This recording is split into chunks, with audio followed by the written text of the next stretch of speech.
هل الدكتور درس سياسه قبل كده ولا لا؟ بس بصفتي واحد درست يعني الكلام اللي قاله الدكتور طبعا يفتقر الى الدقه والصحه. هو تحدث عن ان احنا بنتحرك بشرعيه ثوريه. لا، شرعيه ثوريه دي عندما يحكم الثوار، من ثار يحكمه فتبقى شرعيه ثوريه. ده موقف يناير.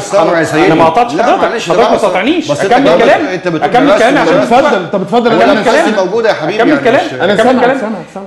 ما حدث في يناير يختلف تماما عن ما حدث في يونيو. يناير لو تفتكروا استمر الضغط الشعبي، كان الدكتور حازم معانا، واعتقد ده راي اصدار الدكتور حازم فيما قبل في وقتها، يعني ان استمر الضغط الشعبي حتى رحل مبارك بالبيان اللي اذاعه عمر سليمان، ما اتقبضش عليه وتحط جوه مدرعه وتشال.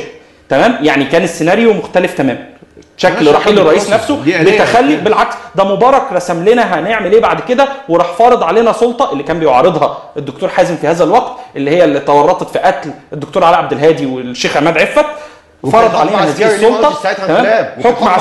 حكم عسكري وقلنا حكم عسكري وقلنا رافضينه، لان هو لم يحظى بشرعيه قانونيه. الشرعيه القانونيه اللي حظى بيها في 19 مارس ليس انقلابا، لان مبارك تخلى عن السلطه واسنده ليها بشكل مباشر، ولكن اختفت عنه الشرعيه القانونيه حتى حصل عليها بغفله من الشعب في استفتاء 19 مارس. بس برضه يا باشمهندس الثوار في يناير ما حكموش برضه. ما هو الثوار ما هي لم تكن شرعيه ثوريه. يبقى ليه بقى شرعيه ثوريه؟ ما هي لم تكن برضه شرعيه ثوريه، بدليل ان حصلت موجات اخرى. ما هو لو كانت الثوره استطاعت ان تصل للحكم كان خلاص الثوره انتهت. النقطه بقى اللي عايز اعالجها في حته معالجه السياسي اللي يقرا الراي العام. لا يا دكتور حازم، السياسي لازم يكون عنده مجموعه من الانحيازات والمبادئ اللي يعبر عنها.